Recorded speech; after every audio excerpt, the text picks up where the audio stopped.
섭리라는 제목으로 하나님 말씀 전하겠습니다. 우리가 세상에 살아갈 때에 과연 그 사람이 신앙인으로서의 승부처가 어디에서 나느냐? 그것은 이 세상을 누가 주관하느냐의 고백에 따라 달라지는 것이죠.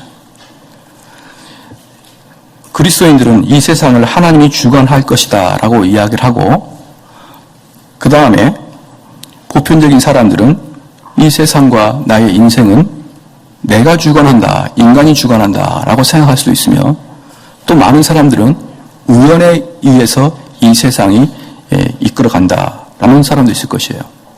그러니까 이 세상을 보는 관점이 하나님이 이끄시느냐, 인간이 내가 이끄느냐, 아니면 우연이라는 것들이 이끌어가느냐, 이렇게 분류해 볼 수가 있습니다. 그런데 그리스도인들은 다들 하나님이 이 세상을 주권적으로 이끌어 가시고 나의 삶에 개입해서 나를 이끌어 가신다고 말은 하죠. 그러나 실질적으로 말만이지 실질적으로는 그것을 삶 속에서는 거부하고 있는 것이 너무나 많습니다. 한번 생각을 해보십시오. 한국 교회를 한번 봐보십시다. 이 한국 교회가 들어온 지가 140년이 돼가고 있는데,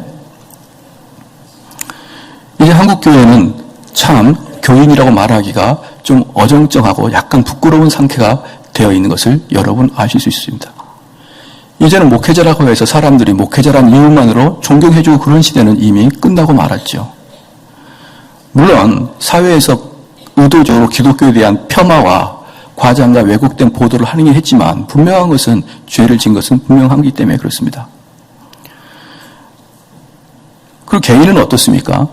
삶과 어려움과 직장의 어려움, 그렇죠? 취업의 어려움, 가정의 어려움, 수많은 어려움들이 있지 않습니까? 세월호 사건도 있지 않습니까? 정치를 보면 한시라도 마음이 편하지 아니하고, 한국 경제를 보면 항상 어둡고, 북한은 언제 도발할지 모르는 이 불안한 상황, 별로 불안하지도 않아 하죠. 우리 국민들은 워낙에 이런 것에 민방위 훈련에 숙달되어 있으니까 이런 것은 불안하지 않지만, 어찌됐건 뉴스를 보거나 사회를 보면 항상 이 마음이 찜찜하고 내 인생만 보더라도 뜻대로 아니 되고, 참 아름답게 가야 되는데 내가 꿈꾸던 그런 가정도 아니고 꿈꾸던 직장도 아니고 꿈꾸던 인생도 아닌 이런 삶을 보면서 여러분, 하나님이 여러분을 이끄신 걸 믿으십니까? 세월호 사건 보시면서도 이 땅을 하나님이 이끄신 걸 믿으시냐 이 말이에요. 그러니까 말로는 누구든지 그리스도인들은 하나님이 뜻대로 이끄시고 주관하신다 이렇게 말하지만, 실제 내 삶에 들어와서, 실제 한국이라는 사회에 딱 들어와서는 이런 부분을 하나님이 과연 주관하시는가? 이런 퀘스천 마크가 들 수가 있다 이 말이죠. 그래서 제가 처음에도 말씀드렸지만, 입으로는 하나님이 주관하신다 하지만 실제 우리의 신앙생활에 딱 맞닥뜨렸을 때, 우리의 개인의 삶에 딱 들어갔을 때 우리는 대부분 하나님이 주관하신다고 생각하기보다는 내가 내 인생을 개척하고 살아야겠다는 생각으로 사실은 가득 차 있는 거예요. 그래서 자기가 인식하지 못해서 그렇지, 우리는 그냥 우리의 삶은 내가 이끌어 가야지, 무슨 하나님의 주관하심을 기다리느냐, 이렇게 생각하는 사람가 대단히 많죠.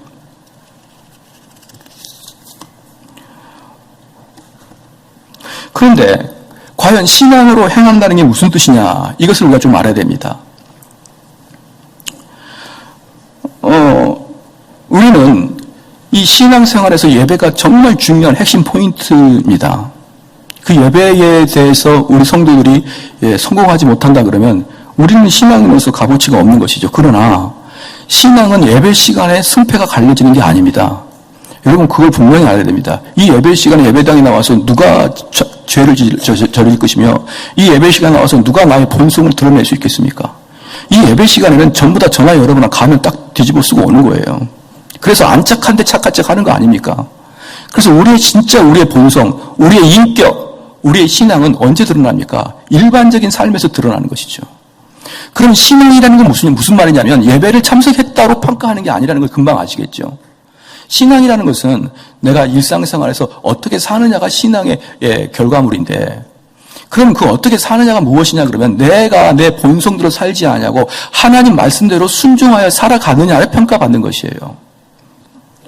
하나님 말씀대로 살아가야 그 사람을 신앙이라 그러고, 하나님 말씀에 입각하여서 하나님 말씀을 공부함으로 말미암아 그 하나님 말씀이 나의 사상과 나의 생각과 나의 삶을 주도하여 지금까지 나의 사상을 다 무너뜨리고 그 하나님의 말씀의 원리, 하나님 말씀의 원리는 뭐냐면 하나님 말씀의 한 구절이 아니라 하나님 말씀의 원리가 있는 거 아닙니까? 원리가. 그 원리대로 살아가느냐? 그 원리가 여러분의 생각을 지배하고 있느냐? 그 지배가 여러분의 삶에 드러나고 있느냐? 이게 신앙인이냐 아니냐의 평가예요. 신앙인을 절대로 교회 출석하는 걸로 평가하면 여러분 큰 오해가 생깁니다. 그렇기 때문에 어떻게 신앙인이 저럴 수 있어라는 이야기가 너무 많이 나오는 것이죠. 우리가 매스컴을 보면 어떻게 신앙인이 저렇게 할 수가 있어? 교회 분란이 있으면 어떻게 교인들이 저렇게 할 수 있어? 이렇게 이야기하는 이유가 무엇이냐 그러면 교회에 나와 있는 것만으로도 신앙인이라고 생각하기 때문에 그러는 것입니다. 그러나 그건 아니죠. 신앙인 것은 내가 하나님 말씀을 어떻게 소화하고 있고 어떻게 나의 인생관을 내가 지금까지 인생관을 포기하고 하나님의 말씀에 하나님의 원리의 인생관을 내 머리에 입력하여서 그렇게 살아가고 있느냐가 진짜 중요한 것입니다. 그러면 하나님께서 뭐라고 하냐면 그는 가장 높으시고 유일한 주권자시고 만왕의 왕이시고 그의 지혜는 완전하시고 그의 권세는 제거할 수 없음을 우리는 시인해야 되는데 그게 잘 안 되는 것입니다. 오늘 본문 말씀도 다시 한번 제가 읽어보겠습니다. 여호와여 광대하심과 권능과 영광과 이김과 위엄이 다 주께 속하였사오니 다 주께 속하여 있다는 거예요. 믿으시길 주님 축원합니다. 천지에 있는 것이 다 주의 것이로소이다. 여호와여 주권도 주께 속하였사오니 주는 높으사 만유의 머리 되심이니이다. 주권도 즉 우리의 모든 인생의 주권도 누구에 속해 있으니? 하나님에게 속해 있다는 거 아닙니까? 내 인생의 주권도 하나님께 속해 있고 내 가정의 주권도 하나님께 속해 있고 내 사업장의 주권도 하나님께 속해 있다는 것을 여러분이 믿으셔야 되는 것이죠. 그래서 실제로 우리 칼빈주의의 가장 핵심적인 그 두 기둥 중에 하나가 뭐라고 했습니까? 두 기둥이 뭐죠? 하나는 하나님께 영광이요. 하나는 하나님의 주권입니다. 이게 칼빈주의의 두 기둥이에요. 그래서 하나님께 영광은 무엇입니까? 하나님께 영광은 모든 구원은 하나님으로부터 이루어지고 하나님께 완성되기 때문에 우리는 하나님께 영광을 돌리는 그런 존재가 돼야 되는 것이고요. 하나님의 주권은 뭐냐면 내가 이 땅의 주인이 아니라는 것입니다. 이 땅의 주인뿐만 아니라 이 몸뚱아리도 내가 주인이 아니라는 것이에요. 아마 여러분 분명히 그걸 잘 알 것입니다. 여러분이 몸뚱아리에 여러분 주인이다 그러면 얼마든지 몇 살에 죽을 것인가 여러분 스스로 결정해야 될 것이고 여러분 키도 결정할 것이고 여러분의 IQ도 여러분이 스스로 결정할 수 있는 것입니다. 왜? 주인이 나니까. 근데 내가 주인이 내 몸은 내가 주인이 아니기 때문에 내가 어떻게 할 방법이 없는 거예요. 그걸 우리는 분명히 인식을 해야 되는데 불신자는 여기서 바로 불신자와 성도가 나눠지는데 불신자는 자기 몸과 자기 인생을 자기 것이라고 생각하는 것입니다. 자기 뜻대로 자기가 원하는 대로 자기 인생 가치관대로 살아왔다는 것이죠. 충분히 나는 인생 살아와서 내가 안다는 것이지요. 그래서 인생의 가치관으로 경험으로 자기 인생을 끌어나가는 것인데 성도는 뭡니까? 그런 것들을 하나도 신뢰하지 않는 거예요. 내가 몇 년 동안 살아갔던 걸 신뢰하지 않습니다. 오직 신뢰하는 것은 하나님의 원리가 무엇을 말하고 있는지를 신뢰하는 것이죠. 그래서 자기가 거기에 맞춰 살아가는 것을 바로 성도라 하는 것입니다. 그런데 이제 첫 번째로 우리가 어느 부분에서 하나님의 영역을 침범하고 하나님의 주권을 찬탈해버리는지 제가 아주 명백하게 하나를 말씀드리겠습니다. 첫 번째는 우리가 판단하는 것이죠. 판단. 그래서 하나에 딱 판단을 하게 된다 그러면 그가 스스로 모든 걸 결정해버리고 마는 것입니다. 예를 들어서 제가 고등학교 때 2학년 때 안경을 썼는데 고등학교 2학년 때 안경을 처음 쓰기 전에 고등학교 1학년 때부터 눈이 나빴지 않겠습니까? 갑자기 고등학교 2학년 때 눈이 나빠지고 그러지 않지 않습니까? 그래서 고등학교 1학년 때 수업을 듣는데 칠판이 안 보여서 눈을 찡그리고 봤습니다. 그랬더니 우리 그때 지금도 생각나는데 국어 선생님이 나를 나오라 그러더니 그냥 뺨을 때리는 거예요. 왜 때리시냐고 이렇게 이야기하냐. 그때는 왜 때리시냐 이런 말도 하기가 좀 민망할 때요. 때리면 맞는 그런 때였죠. 때려서 딱 앉으니까 돌아가려니까 다시 한 대 때리는 거예요. 왜 인사하고 안 하냐고. 야, 감사합니다. 그리고 또 앉았죠. 그러니까 나보고 하는 말이 너 임마 왜 째려봐서 날 기분 나쁘게 해? 이렇게 선생님이 이야기하더라고요. 그래서 제가 그랬죠. 눈이 나빠서 그러는데요. 그랬더니 선생님이 하는 말이 미안하다 그러더라고요. 그러니까 그 선생님은 지금 뭘 하는 것입니까? 그 제가 눈을 찡그리는 그 한 커트를 딱 찍는 거예요. 한 커트를 딱 찍어서 여러분 머릿속에다 다 사람마다 그 방이 하나씩 있습니다. 방이. 그 방이 뭐냐 그러면 모든 사고를 착착 그 방에 들어가면 딱딱딱딱딱딱 기승전결을 스스로 만들어내는 방이 있어요. 그래서 그 하나의 사진을 딱 커트시켜가지고, 딱 카트해가지고 그것을 꺼내서 그것을 그 방에 딱 집어넣으면은, 찡그리는 정대원 목사의 얼굴을 딱 집어넣으면은, 왜 찡그리든지 스스로 다 판단합니다. 탁탁탁. 그리고 결론을 딱 내요. 그리고 결정을 해버립니다. 그게 여러분 판단입니다. 그 판단이 다른 말로 뭔지 아십니까? 심판이에요, 심판. 내가 무엇인데 다른 사람을 심판할 수 있습니까? 바로 그 자리가 하나님 자리인데, 우리는 말로는 하나님이 나의 주인이라고 하지만 여러분 판단하고 심판할 때는 하나님 없죠. 그냥 내가 지금까지 살아왔던 경륜과 경험과 지식과 그런 여러 가지 것을 결과물로 해서 스스로 프로세스를 만들어 놓지 않았습니까?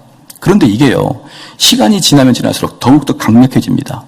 더욱더 강력해져서 이때부터는 어떠한 이야기도 이것을 깨부실 수가 없는 그런 강철 같은 그런 프로세스의 그 틀을 만들어냅니다. 그러면 어떠한 사람이든지 한 커트 한 커트만 눈에 탁탁 들어오면요, 모든 것을 모든 것을 해석해 버릴 수가 있는 그러한 능력을 가지게 되는 것이죠. 그래서 바로 그러한 상태, 그래서 어떠한 이야기라도 그 프로세스에 들어가게 되면 자기 마음대로 해석을 해버리기 때문에요. 그래서 절대로 그의 마음을 바꿀 수가 없는 거예요.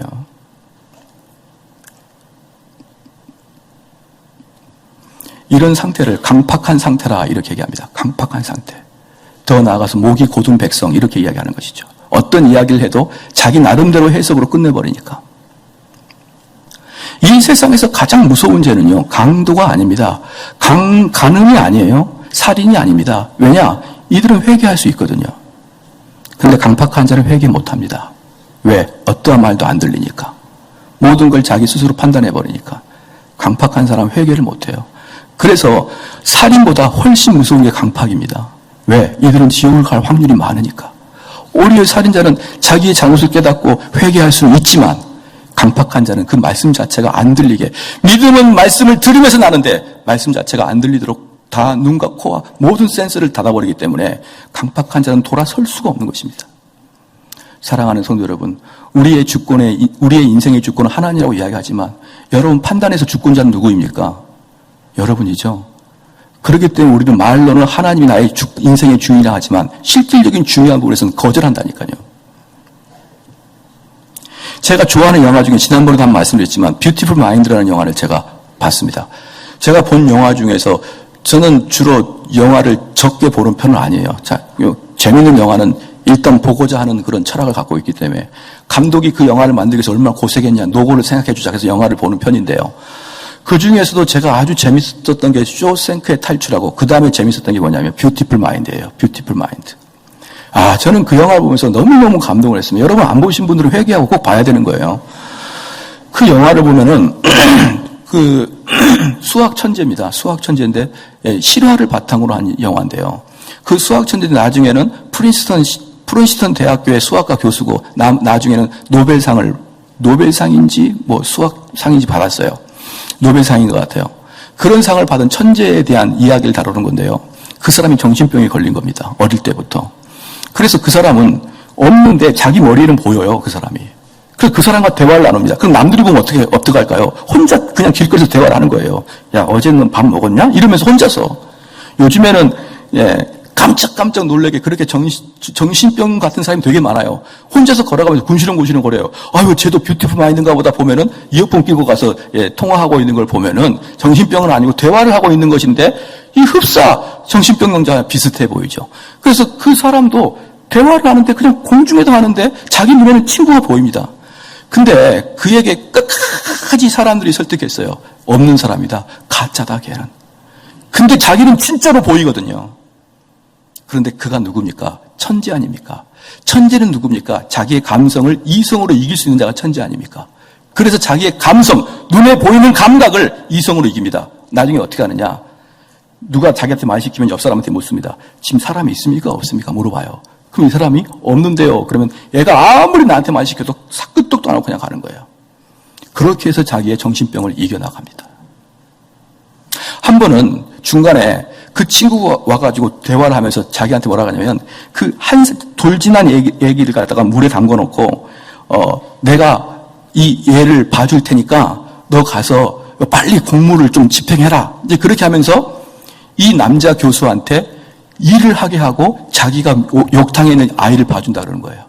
그때 아내가 들어와가지고 여보 우리 아들 어디 있어? 그러니까 욕탕에 내 친구가 보고 있어. 근데 그 아이가 욕탕에 빠져서 익사 직전이었어요. 자, 이런 것들을 아내가 경험하고 도저히 안 되겠다 해가지고 이 남자를 그렇게 훈련시켰는데 결국 이 남자가 이제 어떠한 것들이 자기한테 이야기해도 먼저 묻고 시작합니다. 여러분, 제가 한가 분명하게 이 뷰티풀 마인드를 통해서 여러분에게 하나 팁을 드리겠습니다. 여러분이 스스로 판단하는데 능한 사람들은 꼭 이 두 가지만 지키면 됩니다. 스스로 프로세스가 돌아가기 직전에 어떤 한 커트를 내 머릿속에 집어넣었을 때 그 프로세스가 돌아가기 직전에 내가 이걸 실제로 봤냐? 하나 묻고, 내가 둘째, 당사자랑 내가 이야기해봤냐? 두 개만 물으십시오. 스스로에게. 이 뷰티풀 마인드 천재처럼 이 사람이 보입니까? 묻듯이 여러분도 스스로 내가 이 문제에 대해서 그 사람과 이야기를 해봤느냐? 이것을 항상 물으시고, 내가 실제적으로 그것을 듣고 거기서 봤느냐라는 것을 분명하게 여러분 스스로에게 물으십시오. 그러면 아니, 아무것도 본 것도 아무것도 들은 것도 없다는 게 딱 떠오를 거예요. 그러면 프로세스를 스톱시키십시오. 그게 여러분이 판단에 있어서 하나님 자리에 올라가지 않는 아주 중요한 요소입니다. 그냥 마음 놓고 그것이 쫙 진행되도록 가버리면은 여러분 나중에 뚝 떨어진 게 뭡니까? 원수매진과 분노와 시기와 질투로 가득 떨어지고 말아요. 그것은 누가 원하는 겁니까? 악한 마귀가 원하는 거예요. 그러므로 우리는 판단을 심판처럼 우리 스스로 함으로 말미암아서 궁극적으로 하나님의 주권적 사상을 내가 해야 하는 경우가 너무나 많다는 것을 저와 여러분은 다 알고 있죠. 아마 여기에서 이 문제에서 자유로운 사람은 저를 포함해서 아무도 없을 거예요. 모든 사람은 스스로 평가하고 모든 사람 스스로 판단하는 거 우리 다 그 전문가 아닙니까? 그럴 때마다 한 명의 보초를 세우시길 바랍니다. 그 보초가 그럴 때마다 여러분에게 다시 묻는 거예요. 너 봤냐? 너 본인하고 직접 대화를 해봤느냐? 많은 사람들이 물론 우리 한국 사람들이 예의가 있어서 그런 걸 압니다. 그런데 때에 따라서는 제가 여기서 설교하다가 꼭 자기를 이야기한다는 생각을 하고 있는 사람이 있습니다. 그런데 여러분 잘 생각하십시오. 제 설교는 다 자기를 이야기하는 것 같아요. 다. 특별히 여러분 한 명이 아니라 여기 있는 사람이 100명이면 100명 다 나한테 이야기하고 가 이런 느낌이 들도록 저는 설교를 합니다. 그렇기 때문에 오해하지 마십시오. 이건 여러분을 위한 설교가 여러분에게 하는 설교가 아니라 하나님이 여러분 마음속에 놓고 하고 있는 것입니다. 그러면 오해를 딱 하게 되면은 저한테 물어보십시오. 목사님, 그때 왜 그런 설교를 합니까? 그런데요, 지금까지 저한테 물어본 역사가 없습니다. 그리고 항상 자기 속에 프로세스 돌리고 나중에 딱 떠나면서 말하는 게 목사님이 그때 나를 이렇게 비평해서 그리고 떠나버리는 거예요. 그 수많은 날, 그 수많은 시간 동안에 한번 저한테 와서 물어볼 수 있지 않습니까? 목사님 그때 그 설교했을 때 그 내용이 왜 그렇게 이야기하셨는지 제가 좀 오해하고 있는지 제가 상처받는지 모르겠지만 왜 그러시는지 저한테 한번 이야기를 해 주셨습니까? 그러면 모든 게 말 한마디 해결할 부분을 혼자서 몇 년 동안 몇 개월 동안 며칠 동안 돌려서 그 목사님이 나를 원수처럼 여기겠구나 이렇게 결정 내리고 많은 사람이 얼마나 많느냐 이 말입니다. 얼마나 많습니까? 사랑하는 성도 여러분, 여러분 스스로 돌리지 마십시오. 여러분 꼭 문제가 발생하면 상대편에 가서 한마디만 이야기하십시오. 너가 정말 나한테 이렇게 말했느냐? 무슨 뜻으로 나한테 이렇게 말했느냐? 한마디만 물으면 모든 만사가 해결될 것입니다. 그러므로 우리가 바로 이 부분에 대해서 우리는 하나님의 주권을 인정하지 않습니다. 자, 그래서 이 세상의 모든 일은 에베소서 1장 11절 말씀해 보니까 모든 일을 그 마음의 원대로 역사하시는 분이라는 것을 여러분 잘 아셔야 됩니다. 두 번째, 그래서 우리가 알아야 될 것은 뭐냐면 첫 번째, 심판의 자리에서 여러분이 내려와야 된다는 것이고 두 번째는 하나님 이 세상을 인도하시고 주권적으로 인도하시니까 그분의 원하는 대로 이 세상을 이끌어 가신다는 걸 여러분이 믿으셔야 됩니다. 그래서 이 세상을 우리의 인간이 스스로 노력해서 우리의 인생을 개척해 가는 것도 아니요. 우연한 연속의 우연의 연속들을 통해서 이 세상이 변하는 것도 아니요. 오직 하나님의 손에 의해서 이 세상이 운영되고 있으므로 저와 여러분은 성경에서 분명히 말씀하셨던 것처럼 무서워하지 말라, 두려워하지 말라 이 말을 믿어야 되는 거예요. 한번 생각해 보십시오. 여러분 가정을 한번 생각해 보시라 이 말입니다. 뜻대로 안 되는 거예요. 내 자녀가 뜻대로 안 됩니다. 도대체 이놈이 뭐가 되려고? 내 사업이 뜻대로 안 됩니다. 어려워요. 내 남편은 왜 이렇게 말을 안 듣는지 모르겠습니다. 어렵습니다. 그래서 내 몸에서는 두려움이 생기기 시작합니다. 어떤 두려움이 시작합니까? 내 이러다가 인생 망치는 거 아니야? 내 이러다가 정말 다시는 회복할 수 없는 그런 인생으로 떨어지는 거 아니야? 흔히 말하던 삼류 인생 사는 거 아니냐? 이렇게 이야기할 때마다 여러분 입에서는 찬송이 나와야 됩니다. 주 안에 있는 나에게 딴 근심이 있으랴. 그 두려움이 변하여 내 기도 되었고 전날의 한숨 변하여 내 노래 되었네. 이게 성도입니다. 하나님께서 나를 주관하시기 때문에 나의 지금 환난과 나의 고통과 나의 온통 이렇게 쌓여있는 것들이 지금 우리 인간의 눈으로 보니까 이게 너무나 답답하고 너무하고 빠져나갈 구멍이 없지만 하나님의 먼 우리 일생을 통째로 보는 하나님 눈에는 이것이 나를 연단시키고 나를 선하게 이끄실 하나님의 하나의 방편이라는 것을 여러분 믿으셔야 됩니다. 그럴 때 여러분은 두려워하지 않는 거예요. 왜? 내 주는 자비하셔서 늘 함께 계시고 내 궁핍함을 아시고 늘 채워주시네. 바로 이분이 하나님인데 우리는 이론과 찬송에 있을 때는 이것을 쉽게 고백하지만 내 삶에 뚝 떨어졌을 때는 하나님은 온데간데없고 오직 나 혼자 고민하고 나 혼자 한탄하고 그 한탄이 변하여 기도가 되는 게 아니라 한탄에 꼬리를 물고 인생을 자포자기 하고 말지 않느냐 이 말이에요. 그게 과연 하나님이 원하시는 삶이냐 이 말입니다.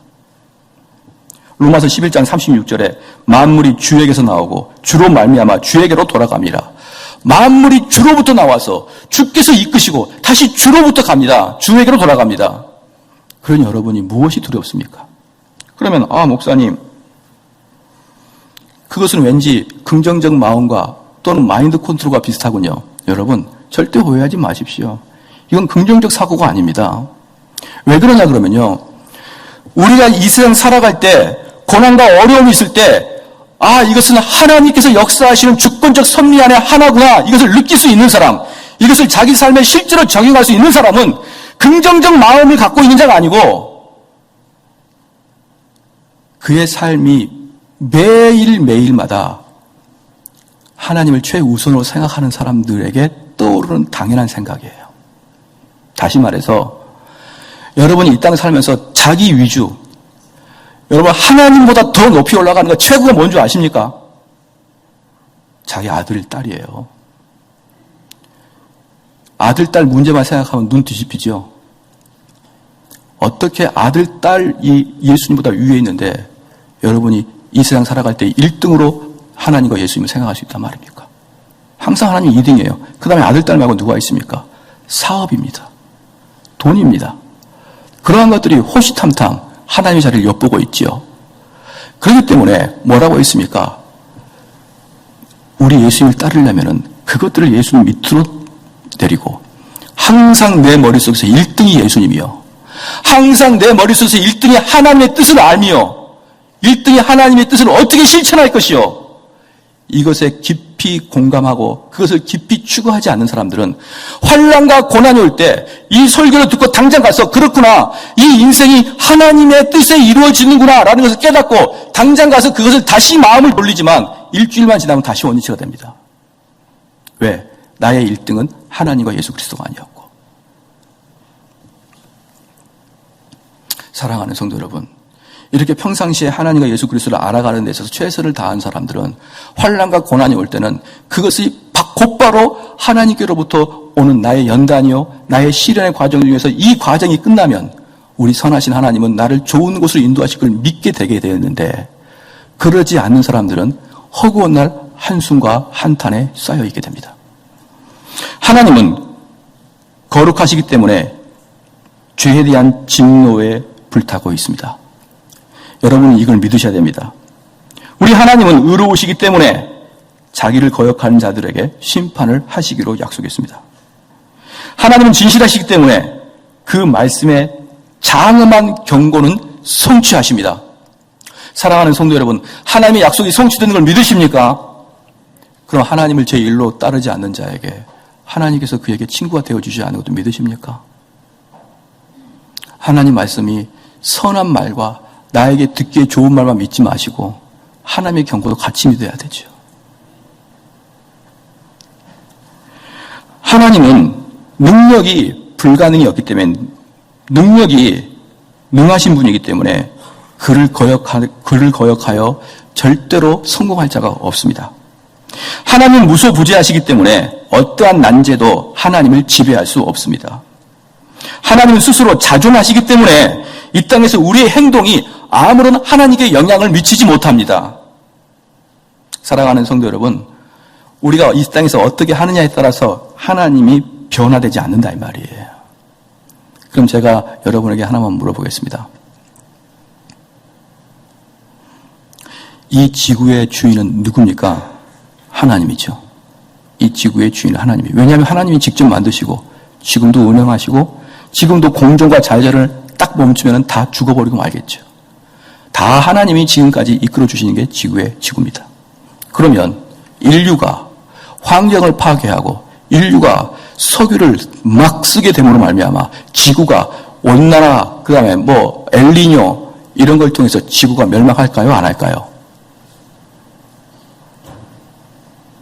지구는 멸망하지 않습니다. 여러분 마음대로 지구를 써도 절대로 지구는 멸망하지 않아요. 왜냐? 지구는 하나님 거니까. 이 지구는 하나님이 멸망시켜야 멸망하는 것이지 우리가 이 땅에서 무엇을 하느냐에 따라서 자연을 파괴하고 환경을 파괴한다고 해서 지구가 멸망하는 게 아닙니다. 절대로 멸망할 수 없습니다. 여러분이 석유를 아무리 써보십시오. 무한대로 석유를 써보십시오. 석유가 말라지는지. 왜 여러분 석유를 무한대로 쓰지 못한지 아십니까? 돈이 없으니까 못 써요. 하나님이 우리가 무한대로 쓰려고 해도 못 쓰게 만들어 놨습니다. 여러분이 이 땅에 막 오염을 막 연기 펄펄펄 나게 해가지고 이 지구가 멸망할 것 같죠? 펑펑펑 연기 나고 오염 떼보십시오. 그러면 이 나라의 지도자 머릿속에 이러면 안 되겠다는 생각을 하나님 주시는 거예요. 그 다음에 전부 다 규제시킬 겁니다. 이제부터는 디젤 엔진 그만 떼고. 그래서요, 시간이 지나면 점점 환경이 좋아지게끔 사람들이 만들어 가도록 노력하게 되어 있습니다. 그래서 이 땅에 하나님께서 일반 은총으로 모든 상식을 가진 사람들에게 이대로 자연을 사용했다가는 자연이 큰 황폐화가 되고 이대로 이렇게 했다가 우리가 아주 큰 곤란을 당하겠다 그런 마음이 있기 때문에 각 나라마다 환경을 생각할 수밖에 없도록 사람들의 마음을 조정하시기 때문에 절대로 지구는 멸망하지 않아요. 여러분 마음대로 기름 떼라 그래도 기름 못 뗀다니까요. 절대로 못 뗍니다. 절대로 돈이 없어요. 주유소 가가지고 만땅 그럴 때마다 가슴이 만땅 하면서 출렁거리잖아요. 어떻게 그걸 다 쓸 거예요? 웬만하면 전철 타고 다니죠. 떼보세요. 못 씁니다. 무슨 말입니까? 하나님은 자존하심으로 우리가 이 땅에서 무엇을 하느냐에 따라서 하나님이 변화되고 하나님 마음을 바꾸시고 그러지 않는다는 것이에요. 더불어서 하나님의 역사는 우리가 어떤 것을 하더라도 사랑하는 성도 여러분, 하나님의 역사를 막아낼 수 없습니다. 이게 바로 신앙인 것입니다. 그러면 우리 성도들은 어떤 마음을 갖고 있어야 되느냐? 지금 이 말씀에 하나님의 주권과 하나님의 섭리를 여러분이 믿으신다 그러면 이제 여러분은 어떤 마음을 갖고 있어야 되느냐? 여러분 삶에서 즐거울 때는 하나님이 그렇게 크게 응답 안 하실 수도 있습니다. 여러분이 하나님을 찾아낼 수가 없을 수 있어요. 그렇죠? 우리는 즐거울 때는, 그리스도인들은 즐거울 때는 찬양을 해야 되고 괴로울 때는 하나님께 기도해야 되는 것이에요. 그래서 우리는 즐거울 때 찬양하다가 우리를 되돌아보지 못하지만 괴로울 때는 우리를 되돌아보면서 기도할 수 있겠죠. 그때 우리 성도가 해야 될 일이 뭐냐면 이 환난과 이 괴로움이 단지 이것으로 끝나는 게 아니라 하나님께서 이 일을 주관하시고 계신다는 것을 믿으시기를 주님 축원합니다. 그러면 그 믿는 자면 내게 지금 어려움이 있을 때 두려워할까 안 할까요? 두려워 안 합니다. 그걸 믿는 자면 내게 어려움과 내 가정에 어려움이 있을 때 안달복달할까요 안 할까요? 안 합니다.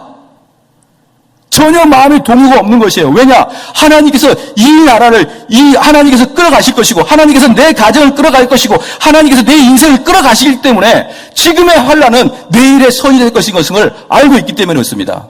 모든 것이 합력하여 선을 이룰 것을 알고 있는 사람들은 나의 지금 어려움 속에서 떨지 않는다 이 말입니다. 조바심을 느끼지 않는다는 것이에요. 그래서 하나님의 주권적인 사상이 깊이 있는 사람은 특징이 두 가지가 있는데, 첫 번째는 조바심을 느끼지 않아요. 절대로 안달복달 안 합니다. 막 전화해가지고 막 찾아다니면서 문제를 해결하려고 그러지 않아요. 사랑하는 성도 여러분, 가끔 여러분들 중에 이 교회가 앞으로 어떻게 될 것인가, 이 교회가 망할 것인가 흥할 것인가, 왜 그걸 걱정을 하는 사람도 없겠지만, 만약에 걱정하는 사람이 있다 그러면 걱정하지 마십시오. 이 교회는 하나님의 것이고, 하나님이 이 교회가 쓸만하다 그러면 이 교회를 하나님께서 부흥시켜 주실 것이고, 하나님께서 이 교회가 더 이상 한국교회에 필요 없다 그러면 하나님께서 가져가실 거예요. 저희는 뭡니까? 청직이에요. 청직이. 그냥 이 교회를, 그냥 이 교회가 어떻게 되면 어떻게 할까, 이 불안한 마음 자체가 뭡니까? 이걸 하나님께 맡기지 못했다는 뜻이라고요. 제가 이 교회에 대한 이런 생각을 한다 그러면 여러분 가장이 그렇게 생각해야 됩니다. 내가 어떻게 하느냐에 따라서 이 가정이 어떻게 변하는 게 아니라, 하나님이 이 가정을 이렇게 어려움과 환난을 주는 이유는 분명히 이유가 있을 것이라는 것이에요. 그래서 하나님의 주권적인 섭리를 아시는 분들은 결코 조바심을 느끼지 아니합니다. 그래서 시편 39편 9절에 내가 잠잠하고 입을 열지 아니하오면, 그렇게 고백하는 거예요. 내가 잠잠하고 입을 열지 아니하오면 주께서 이를 행하신 영곤이이다. 아무리 어려움이 당해와도 입 하나 깎다 가지 않을 수 있는 이유가 뭐냐? 주님께서 운행하시니까. 나는 그 주님에게 맡겨버리면 되는 거거든요. 두 번째, 하나님의 주권적인 섭리를 경험하는 사람들은 두 번째 특징이 있습니다. 그 특징은 뭐냐 그러면 교만함과 낙담에 빠지지 않아요. 왜냐? 이사야서 55장 8절 9절 말씀에 내 생각은 너희 생각과 다르며 내 길은 너희 길과 달라서 하늘이 땅보다 높은 같이 내 길은 너희 길보다 높으며 내 생각은 너희 생각보다 높으니라. 우리들이 보기에 지금 이게 고난입니다. 우리들이 보기에 지금 내가 보기에는 이게 내 인생의 마지막이고 막장입니다. 그러나 하나님께서 말씀하십니다. 네 생각과 내 생각이 다르다는 거예요. 그렇기 때문에 너 생각과 내 생각이 다르니까 너 생각대로 살지 말라는 겁니다. 지금 무슨 말입니까? 교만하지 말라는 거예요. 자고하지 말라. 여러분, 어려움 당할 때 낙담하는 것은 교만한 것입니다. 왜? 자기 인생을 자기가 해결하려고 하니까 그러는 것입니다. 하나님께서 말씀합니다. 내가 하겠다는 거예요. 내가 하겠다. 그렇기 때문에 낙담과 교만은 왔다 갔다 하는 겁니다. 왜? 어떨 때 낙담합니까? 자기 뜻대로 인생이 안 될 때 낙담하는 겁니다. 자기 뜻대로 인생이 좀 되면 교만해지는 것이죠. 이건 두 개는 똑같은 형제자매입니다. 그래서 하나님께서 말씀하시기를 그렇게 하지 말라는 거예요. 두려워하지 말라. 놀라지 말라. 내가 너와 함께 하리라.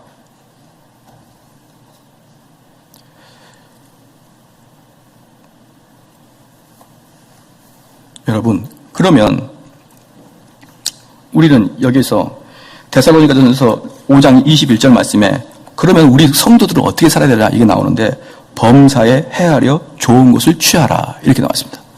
그럼 성도는 어떻게 나와야 되냐? 이건 간단합니다. 여러분의 인생을 누가 책임져 주십니까? 시작. 하나님 아버지가 책임져 주시는 것을 믿으시길 주의로 축원합니다. 그럼 우리는 뭔만 하면 됩니까? 옳은 것만 추구하고 나가면 되는 거예요. 만약에 우리 성도들이 틀린 것을 추구하게 나간다고 해서 하나님이 우리의 행동 때문에 하나님의 역사가 방해받지 않는다니까요. 왜? 하나님은 자존하신 분이니까. 하나님은 스스로 계신 분이니까 우리가 어떻게 행하느냐에 따라서 하나님이 변화되고 하나님의 마음이 바뀌고 그렇지 않나요? 그렇기 때문에 우리가 이 땅에서 무엇을 하든지 하나님의 역사는 그대로 가는데 그럼 우리 성도는 무엇을 해야 되느냐? 범사에 좋은 것만 취하면 됩니다. 제가 한번 예를 들어보겠습니다.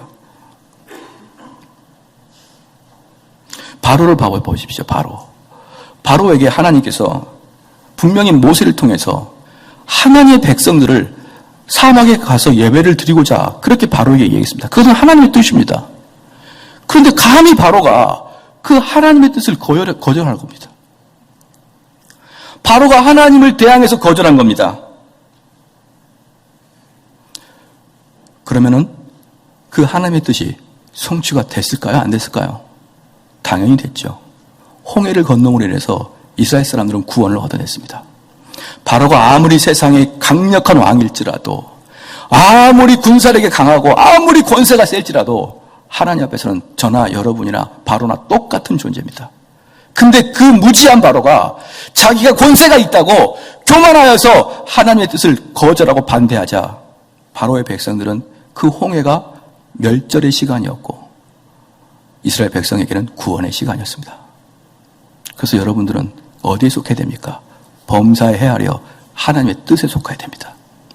무슨 말이냐면 우리가 범사에 헤아리지 않고 하나님의 반대편에 서도 하나님의 뜻은 이루어지고 말 겁니다. 근데 그 사람은 버림받고 맙니다. 내가 어떻게 해서도 아무리 무슨 일을 하더라도 나 때문에 이 세상은 바뀌지 않습니다. 그런데 왜 만왕의 왕이요 만유의 주신 그 하나님을 대적하는 자리에 들어가십니까? 여러분, 이건 완전히 백해무익이고 백전백패입니다. 하나님은 능하셔서 그의 계획을 막아낼 자가 아무도 없습니다. 그러므로 살아가는 성도 여러분, 우리는 우리의 인생 하나님이 이끌어가는 걸 믿으시고 매 순간순간마다 하나님의 뜻이 무엇인지만 알고 그 길로 가게 되면 여러분 개인에게는 하나님이 놀라운 은혜와 평강을 주실 것입니다.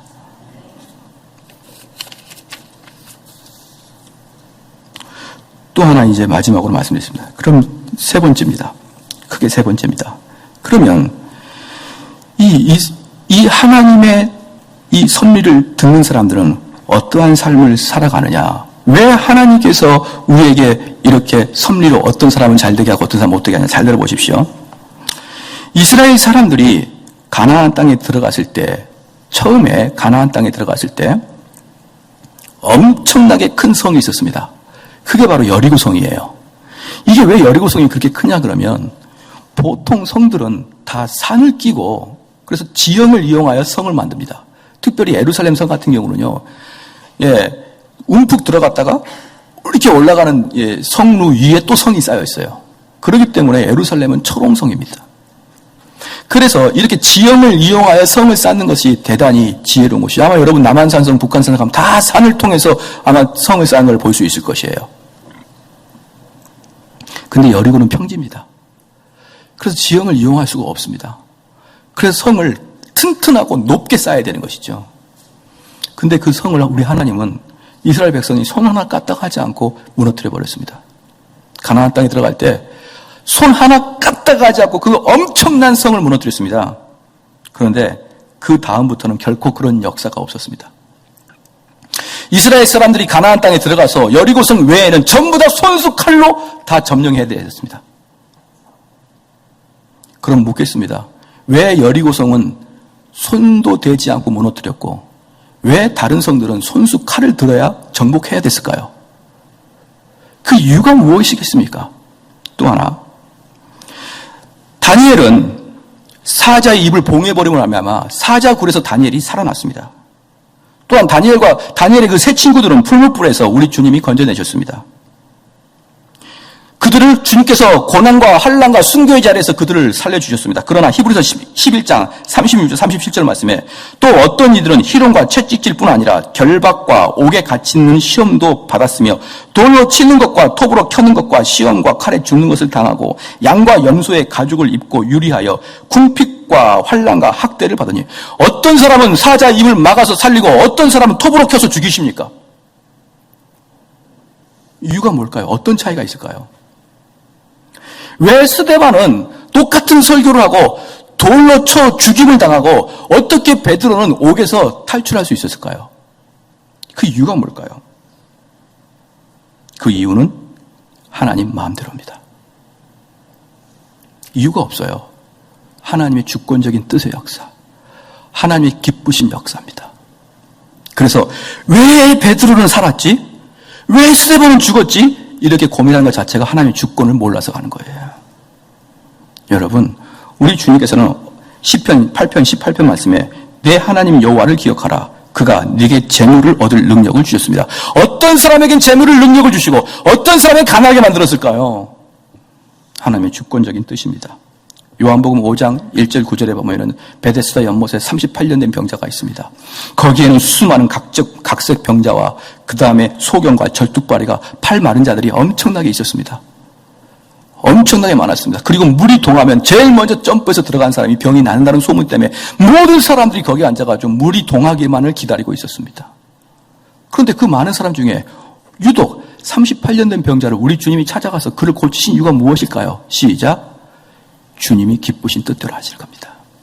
나머지는 아무도 손 안 댔습니다. 거기에 100명이 있었을까요? 200명이 있었을까요? 모르겠습니다. 몇 명이 있었는지. 그러나 그 중에 유독 38년 된 병자에게만 찾아가서 더욱더 재밌는 것은 뭐냐? 그 사람은 바디메오처럼 나를 불쌍히 여겨 주소서라고 말도 하지 않았습니다. 오히려 베데스다 연못에 있는 38년 된 병자는 나에게 돈이나 한 푼 주십시오 이렇게 얘기했습니다. 구하지도 아니하고 찾지도 아니하고 애답지도 아니하는 그 사람이 우리 주님이 소원히 찾아가서 그를 건지셨습니다. 그러므로 사랑하는 성도 여러분, 무슨 말입니까? 이 세상의 주인은 하나님이라는 것이에요. 내가 고치고 싶으면 고치고, 내가 은혜를 주고 싶은 자에게 은혜를 주고, 내가 선대하고자 하는 선대를 준다. 그럴 때 우리가 항상 고백하십시오. 토기장이가 같은 재료로, 하나는 귀한 그릇으로, 하나는 귀하지 않는 그릇으로 만들 때 누가 그것에 대해서 항변할 수 있겠습니까? 하나님께서 누구에게는 부자로, 누구에게는 가난하게, 누구는 키가 크게, 누구는 키가 작게, 누구는 태어나니까 아버지가 100억대 부자고, 누구는 태어나니까 아버지가 월세 살고 앉아있고. 왜 그렇습니까? 하나님의 선하신 뜻입니다. 그러므로 교만하지 아니하여 나는 이렇게까지 잘나고 나는 이렇게까지 성공했어. 그런데 목사님, 내가 성공할 때 간증 한번 할게요. 그럼 간증하지 마십시오. 저 간증한 그런 거 안 좋아합니다. 아마 분명히 그 사람은 이렇게 얘기했을 거예요. 밤낮으로 저는 이 일을 했고. 그런데 물어보겠습니다. 밤낮으로 연구하고 밤낮으로 일을 할 수 있는 그 머리와 체력은 누가 주신 거냐 이 말이에요. 어떤 사람은 밤낮으로 있는데 컴퓨터만 하고 앉아있는 겁니다. 인터넷 쇼핑만 하고 앉아있는 거예요. 근데 밤낮으로 책이 봐지는 그 집중력은 누가 준 겁니까? 우리 목사님들이 모이면 스터디를 합니다. 스터디를 하면요, 이 스펙트럼이 엄청납니다. 어떤 사람은 뭐 이런 괴물 같은 사람이 있어, 이런 사람도 있고요. 또 어떤 사람은 무슨 평신도 같은 사람이 있어, 이런 사람이 스펙트럼이 많아요. 근데요, 그 괴물같이 공부하는 사람들을 보면은요, 집중력이 얼마나 뛰어난지 몰라요. 집중력이. 예를 들어서 깜짝 놀란 게 뭐냐 그러면, 인내에 대해서 설교한다. 인내. 그러면 저희들은 인내를 하는데 이런 분들은 어떠냐면 인내에 대해서 학자들의 인내를 전부 다 찾아버리는 겁니다. 일주일 만에 뭐 학자가 한둘이가 아니지 않습니까? 성경학자 주석 뭐 딱 해가지고 이만큼 해가지고 인내라는 주제를 딱 하면서 제가 그랬습니다. 괴물이십니까? 그래서 그분이 그러는 것이죠. 그분들이 한 번 할 때 제대로 해야죠. 제가 그랬죠. 그걸 누가 모릅니까? 저도 그렇게 하고 싶어요. 근데 졸리기도 하고 배도 고프고 외롭기도 하고 그래서 못하는 것이지 능력이 안 되는 거예요. 그 능력 누가 주셨냐 말입니다. 하나님이 주셨죠. 그렇기 때문에 뭔가를 이루신 분들, 뭔가를 성취하신 분들, 뭔가를 획득하시는 분들 다 하나님의 은혜인 것을 믿으셔야 됩니다. 그러면 그는 겸손하게 됩니다. 그게 바로 은혜입니다. 말씀의 결론을 맺겠습니다. 그래서 그러한 자들은 절대로 교만하지 않겠죠. 교만한 자는 뭡니까? 하나님의 자리에 자기가 올라가는 겁니다. 그게 교만이에요.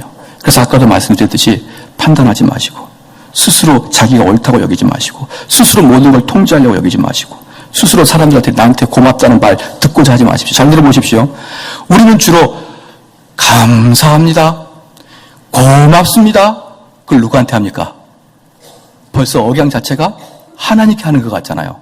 그런데 다 이건 하나님의 덕분입니다, 하나님의 은혜입니다 라고 이야기를 우리는 주로 하나님께 하는데, 그 이야기를 듣고 싶어 하는 사람이 있어요.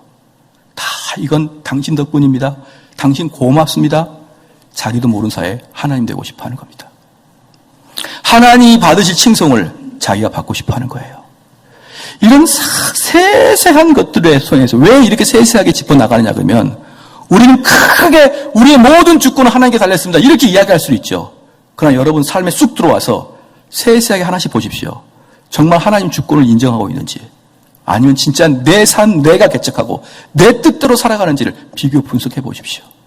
그러면 말로는 하지만 실제로는 안 합니다. 제가 언젠가는 한번 말씀드렸지만 초기 기독교 중세가 시작될 때 펠라기우스라는 사람과 어거스틴이 싸웠지 않습니까? 그렇죠. 펠라기우스는 행위로 구원받는 자고 어거스틴은 은혜로 구원받는 자에 싸웠습니다. 그래서 종교회의에서 어거스틴 이론이 맞다고 했습니다. 그래서 모든 교회가 이제부터는 어거스틴의 은혜론을 가리킨다라고 말하면서 실제로 들어가 보니까 다 펠라기우스를 가리키고 있는 거예요. 열심히 한번 해보자 우리 한번 하면 된다. 이래는 펠라기우스를 가리키는 거예요. 그게 1000년 동안이나 그랬습니다. 1000년 동안이나. 그러니까 말로는 은혜 교리를 가리킵니다. 우리는 은혜 교리를 주장하는 거야. 우리가 하나님의 주권을 주장하는 백성이야. 그런데 속에 들어와 보면은 전부 다 자아의 신앙을 갖고 있는 거예요. 자기의 신앙을. 자기의 인생. 그래서 뜻대로 안 되면 낙담하고 있고 뜻대로 잘 되면 교만에 있는 빠진 거. 마지막으로 그래서 우리가 야고보서 1장 19절을 찾아보면서 말씀을 마치겠습니다. 야고보서 1장 19절.